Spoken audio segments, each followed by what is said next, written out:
But definitely heat wave. Definitely heat wave. Heat wave. So yeah, here's the thing. I have to just share. It was funny last night. I actually made French fries on the barbecue.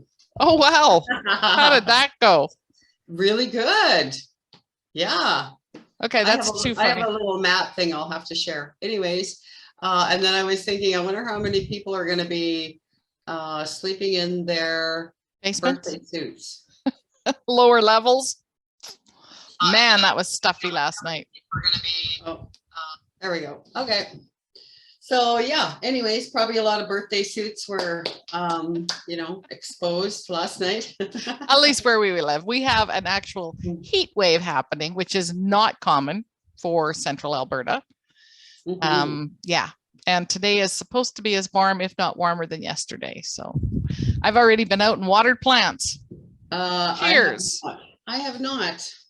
Yeah, cheers. So who are we? Who are we? We are Anita and Cheryl. It says arrange your life with Anita and Cheryl. Go ahead. We dare you. We dare you. We double dog dare you. Yeah. And we've been doing this for quite a while. Hey, Cheryl? You betcha. Would you like 74? Well, actually more than that, but 74 weeks minimum. Wow. And so we are Feng Shui with Anita and Cheryl, and we are actually going to be rebranding and changing our name. And we might be coming up, we might be all in alignment with Anita and Cheryl. How do you like that?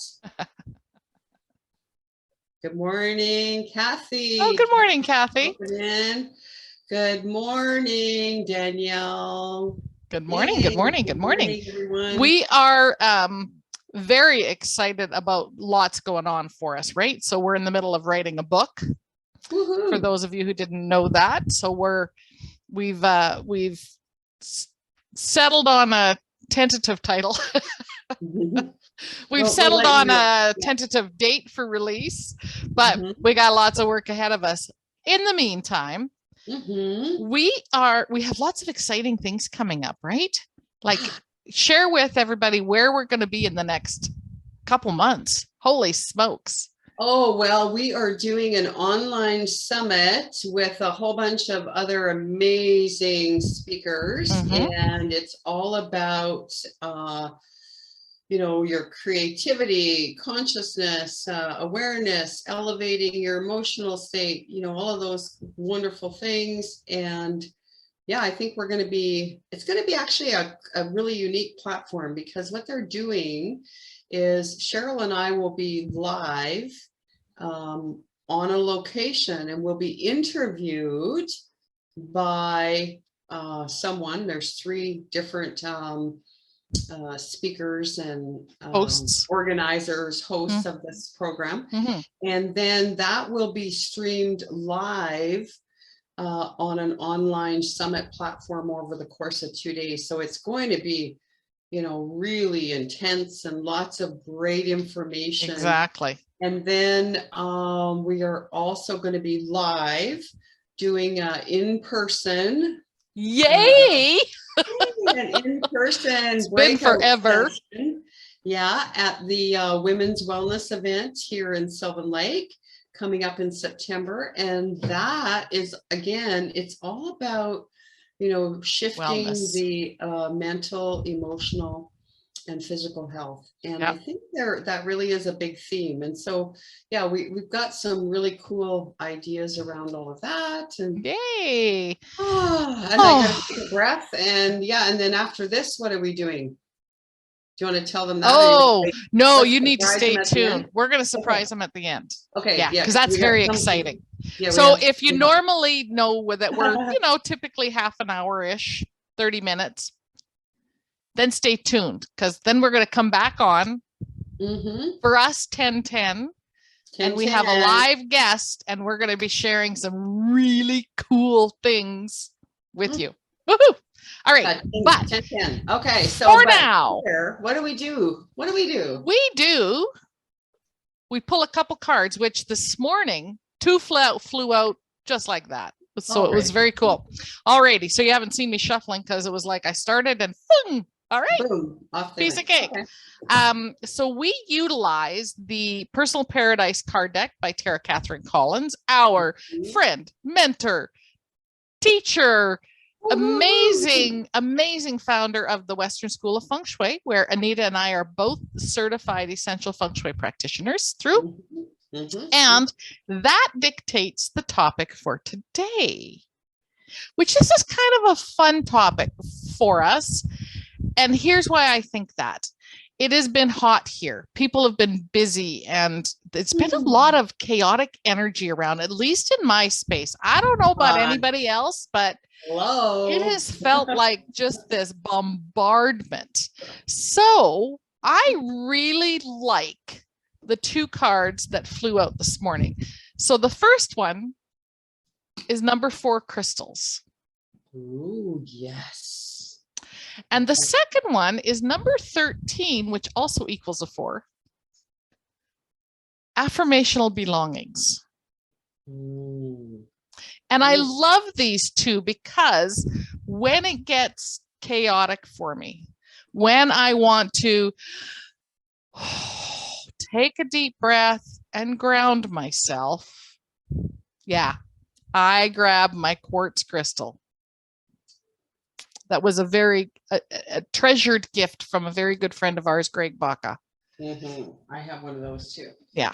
And this fits perfectly in the palm of my hand. I have a certain side that I always hold towards my palms, which is funny because that's just how it fits perfectly. And to me, these crystals just help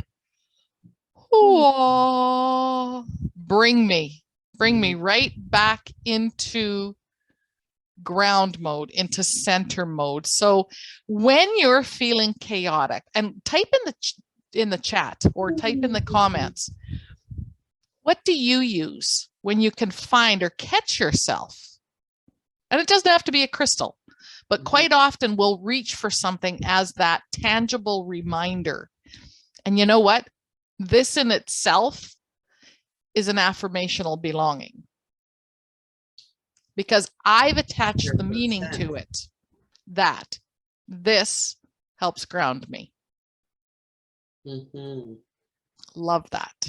And these, these clear quartz crystals are transmitters and receivers. And we actually use them quite often when we're working with clients. Yes. As what we call transcendental remedies. So multiple ways in which we can use the quartz crystal, and you can actually program them yourself with your intention. How would someone do that? What do you mean? So for someone who's just tapping into this for the first time, they're going, whoa, these chicks are weird. They're wearing these funky glasses. They're holding and talking about crystals.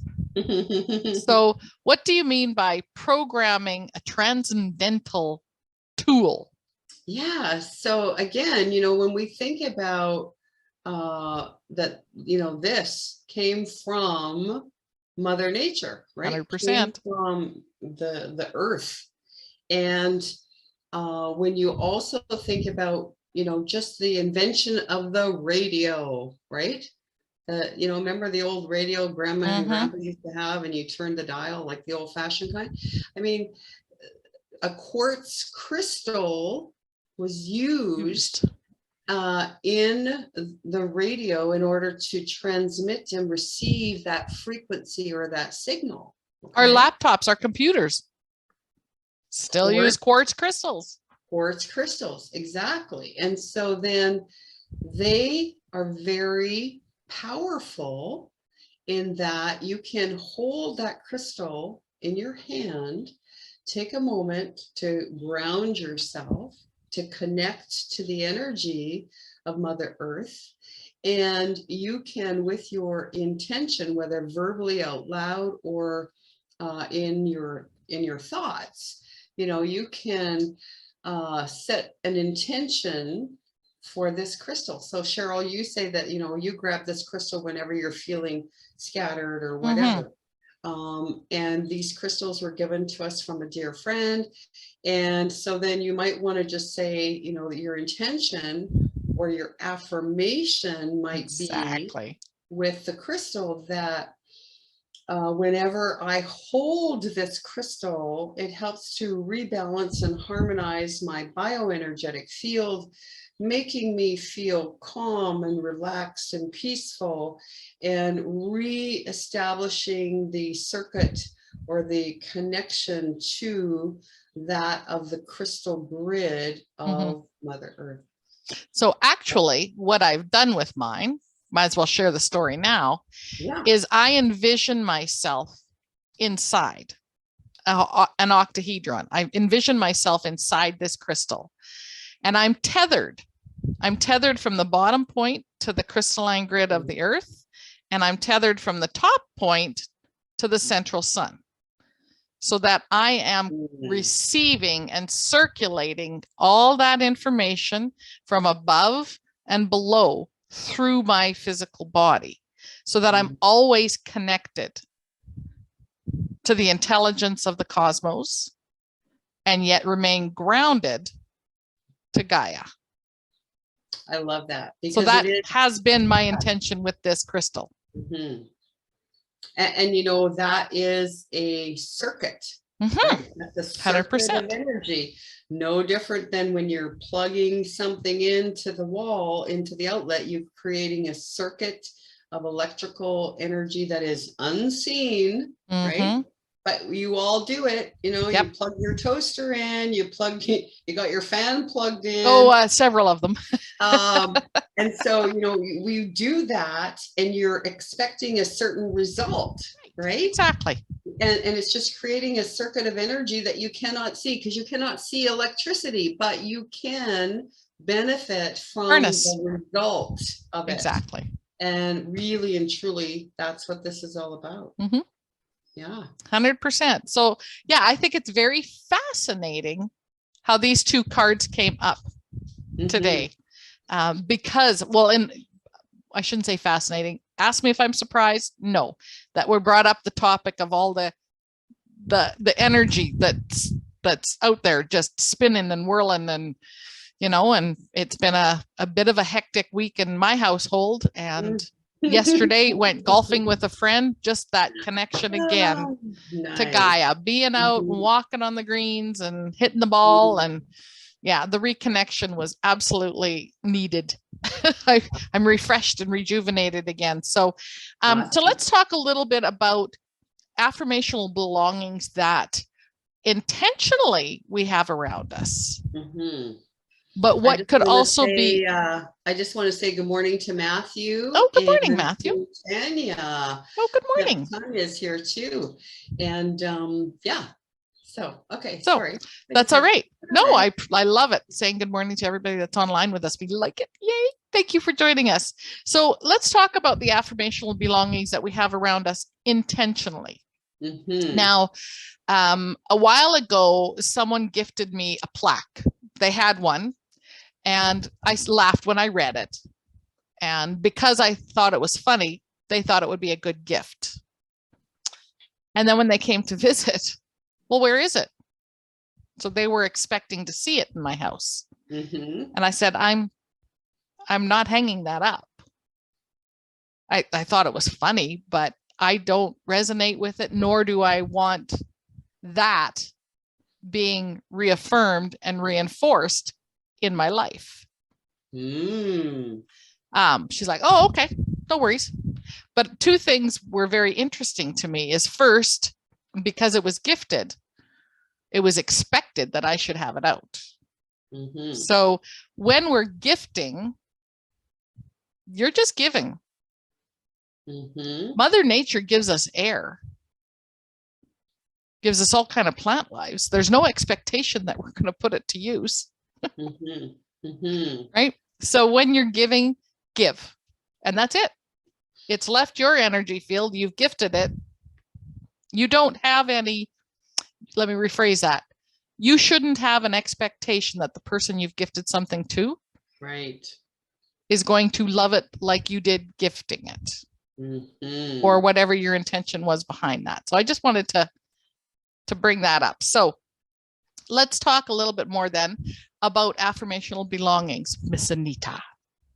Yeah, I love that, Cheryl, because so often it is that program or that belief that we grew up with, wherever we picked that up from, that says when somebody gives you something that, you have to show your gratitude and appreciation, and that, yes, then you have to hold on to it. And whether you love it, like it, need it, anything like that. And really that's a belief that we can just like throw out because it doesn't serve your highest purpose. It really, it truly doesn't.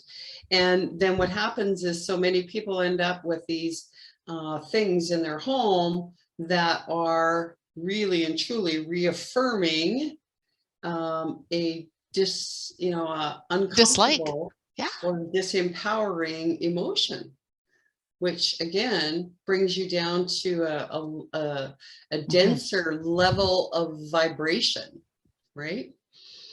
And yeah, so affirmational belongings that you are purposely choosing, or that you would put in a space in your home that you spend a lot of time, would be something like, a picture on the wall that says, believe in yourself, you are the creator of your universe, or, something that's inspiring and motivational, or something that resonates with you and perhaps on a level of or journey that you are currently on or aspiring to be on.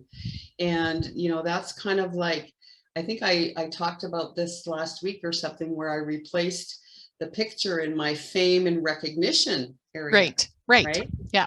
And so that really is an affirmational belonging, because I was drawn to the picture because it is a lighthouse, but only, and also because it's a picture of a landmark here in our town, and that's no longer there.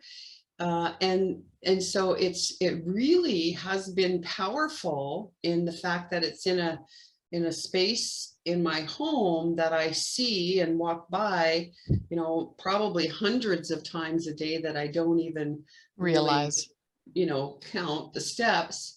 And it's affirming or reaffirming or anchoring that part of me that wants to be the lighthouse. Right?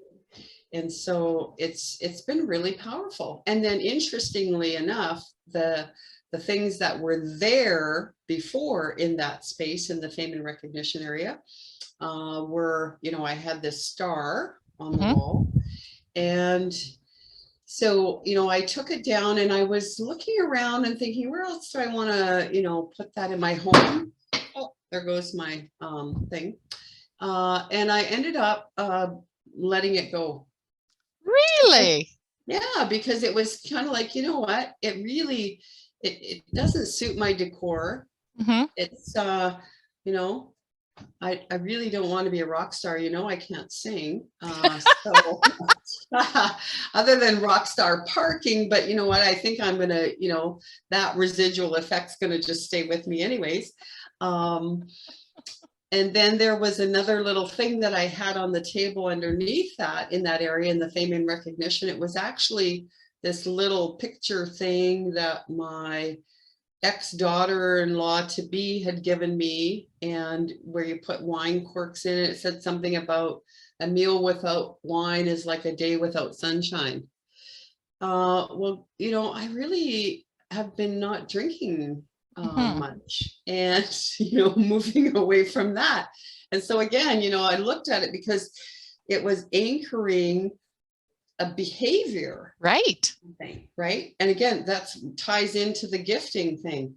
And so I had no problem letting go of it. Do I still love the person that gave it to me? Absolutely.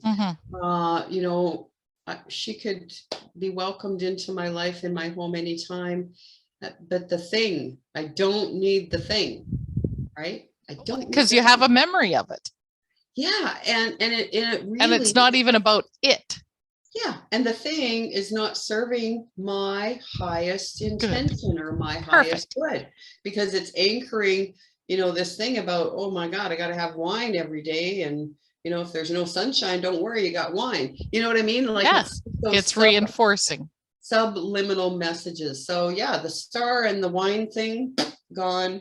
Yay. Yay. That's very cool. And that is really a good point, that we intentionally bring things into our home because we want that affirmation.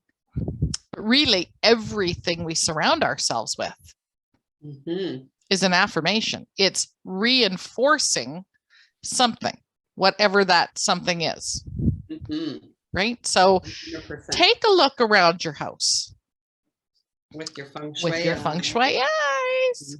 Right? So I'm looking at the picture behind you.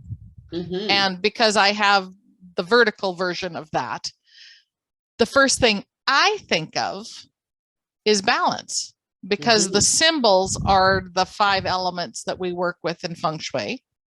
And we're always looking for elemental balance in a space.